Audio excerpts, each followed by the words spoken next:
नमस्कार. Eco friendly नर्सरीच्या YouTube चॅनलवर आपल्या सर्वांचे सहर्ष स्वागत. आताचा जो विषय आहे हा लँडस्केपिंगवाल्यांसाठी. लँडस्केपिंगमध्ये जी काही वनं जी आहेत, म्हणजे सध्या प्रचलित आणखीन बरीच वनं आहे, पण महत्त्वाची वनं जी आहेत त्याचा आपण एक म्हणजे एक आढावा घेतो आहोत.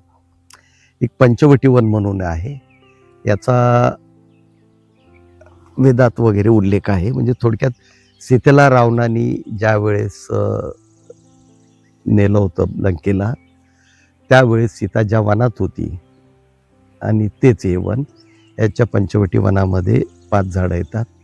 ते याच्यामध्ये दुसरं आहे सप्तर्षी वन, जे 7 ऋषी होऊन गेलेले, जे आपण ज्याच्यावर म्हणजे याच्यावरून कुळ हा प्रकार जो आपल्याकडे प्रचलित झालेला आहे. सप्तर्षीचे 7 झाडं आहेत.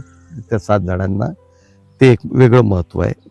नवग्रह, हे ग्रह जे आहेत, नवग्रहाचे 9 हे आहेत. त्या नवग्रहाचे एक नवग्रह वन म्हणून एक ते आपण करू शकतो. नक्षत्रवनावर आपण एक ऑलरेडी व्हिडिओ केलेलाच आहे. नक्षत्रवन हे 27 नक्षत्राची साधारण 54 झाडं आहेत आणि त्याच्यावरूनच आपल्या जन्म नक्षत्रावरून त्याची रास ठरते. पुढचं आहे तीर्थंकर वटिका, म्हणजे जैन धर्माचे जे तीर्थंकर होऊन गेले, म्हणजे त्यामध्ये त्या तीर्थंकरांना ज्या झाडाखाली सिद्धी प्राप्त झाली त्यांची ही ती 24 झाडं आहेत. तीर्थंकरांमध्ये 24 तीर्थंकर होते, त्यांचे 24 वृक्ष आहेत. एक स्पिरिच्युअल गार्डन आहे. याच्यामध्ये सगळ्या वनस्पती की ज्याच्यापासून एक असा एक समज आहे की प्रत्येक वृक्ष काही ऊर्जा देतो. जसं बेल आपण याच्यामध्ये वापरतो, काही गणपतीसाठी 21 पत्री वापरतो, अशा काही वनस्पती आहेत. आणि ह्या सगळ्या वनांमध्ये जे काही वनस्पती येतात त्या सगळ्या वनात या वनस्पतीचं एकत्रित वन म्हणजे हे स्पिरिच्युअल वन आहे. नंतर एक पंचदेव वन म्हणून आहे. या पंचदेव वनामध्ये काही वृक्ष येतात.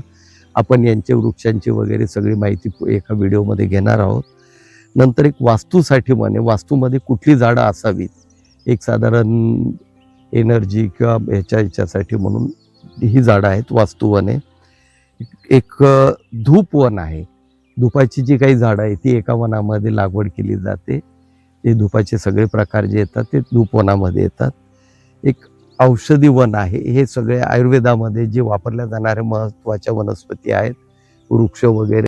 स्पाइस गार्डन, आपण स्पाइस गार्डनवर एक व्हिडिओ केलेला आहे ऑलरेडी, 1-2 व्हिडिओ झालेले आहेत.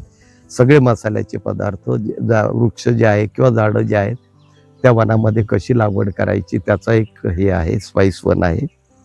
एक बांबू वन येतं. बांबूच्या सगळ्या स्पीसीज वगैरे जे आहेत त्यासाठी ते बांबू वन आहे. आणि पुढचं येतं ते फळबाग, म्हणजे वेगवेगळ्या प्रकारची जी फळझाडं त्या क्लायमेटला येणारी अशी ही जवळपास 13 वनं आहेत. हे 13 वनांची आपण आज फक्त ही वनं घेतलेली आहेत.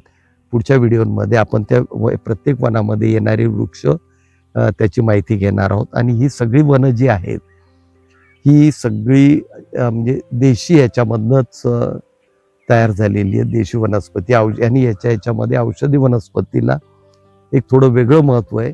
आणि त्यासाठी म्हणून यांची एक निर्मिती झालेली की ही वनं जर कधी राहिली तर आपल्याला, पूर्वी आपल्याकडे ॲलोपॅथी हा प्रकार नव्हता, आयुर्वेदच होता. तर आयुर्वेदामध्ये या सगळ्या वनस्पती आपल्याला उपलब्ध व्हाव्यात म्हणून ही सगळी वनं आहेत. फक्त फळबाग वन जे आहेत, आता फळबाग वनामध्ये काही देशी आणि विदेशी फळझाडं सुद्धा बऱ्याच जणांनी ॲड केलेली आहे त्यांच्या आवडीनुसार. तेवढं एक सोडलं तर ही बाकी सगळी जी आहेत ही देशी याच्यावरच आधारित आहे. धन्यवाद. चॅनलला लाईक करा, सबस्क्राईब करा, शेअर करा, मित्रमंडळांमध्ये ही सगळी माहिती द्या.